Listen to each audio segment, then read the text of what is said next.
Thom Hartmann here on the news. You need to know this. The Occupy Wall Street movement is picking up some crucial support.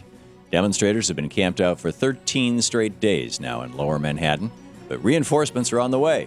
Top unions and progressive organizations like the SEIU, the United Federation of Teachers, the Transport Workers Union, as well as MoveOn.org, and a slew of others have pledged to join the demonstrators next week. With their support, the number of people in the streets could swell by the thousands. Each day this goes on, it's looking more and more like something really is happening. Corporate greed, crony capitalism, and the for the rich, by the rich economy may have finally reached a tipping point in the United States of America. Federal Reserve Chairman Ben Bernanke issued a warning to Congress yesterday, though they probably didn't hear it since Speaker of the House John Boehner told everyone to go on vacation this week. Speaking in Cleveland, Bernanke said yesterday, regarding the nation's unemployment situation, this is unheard of. This has never happened in the post-war period in the United States. The unemployment situation we have, the job situation, is really a national crisis. He then implored Congress to get to work to do something about it. Since President Obama passed his stimulus package in 2009, Republicans have blocked every single effort over the last 2 years to stimulate the economy, every single one. And today, the President's Americans Jobs Act that could create millions of jobs is just sitting on Boehner's and Cantor's desks waiting for action.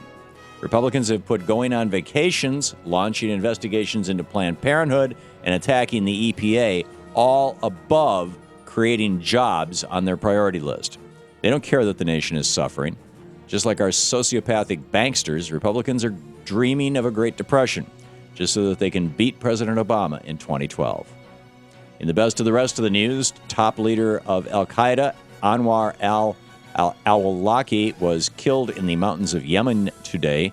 Reports are that he was riding in a convoy targeted by a U.S. drone aircraft. What makes al-Awlaki's death different than bin Laden's, though, is that al-Awlaki was a U.S. citizen born in New Mexico. He was put on the CIA's capture or kill list back in April of 2010, making him the first U.S. citizen to be targeted for death in Bush's so-called war on terror. While we shouldn't be grieving a terrorist, maybe we should be asking questions about our war on terror and whether it's right that American citizens are being blown up without due process of law. Despite laws to rein in golden parachutes, the New York Times is reporting that exiting CEOs are still collecting massive severance packages. Just last week, former CEO of Hewlett-Packard, Leo Apotheker, was given $13.2 million in cash for his services, even though he only worked for the company 11 months and drove it into the ground. And last month, Carol Bartz made $10 million after being fired from failing at search engine giant Yahoo.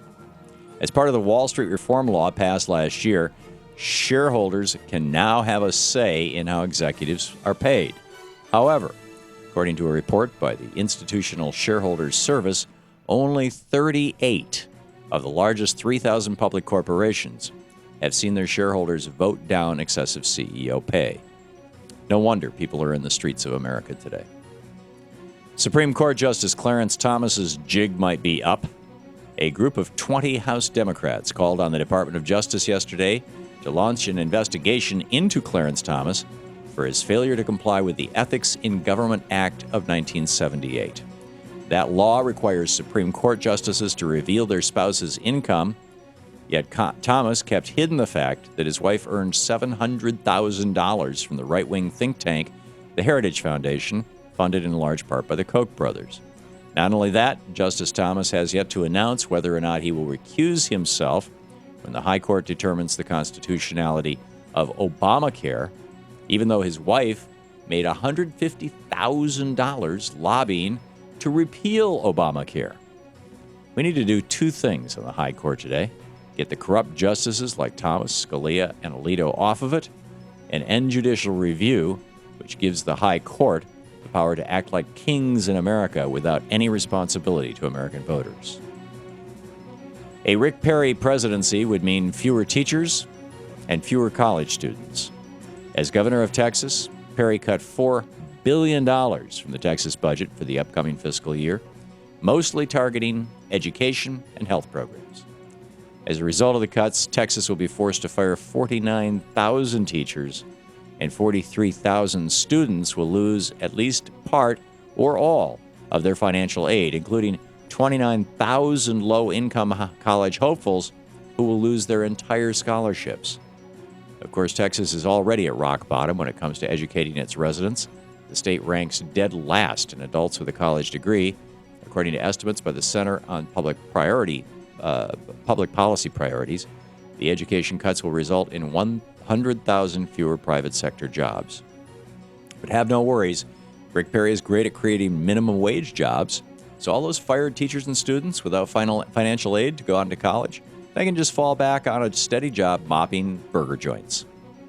And that's the way it is today, Friday, September 30th, 2011. I'm Thom Hartmann on the news.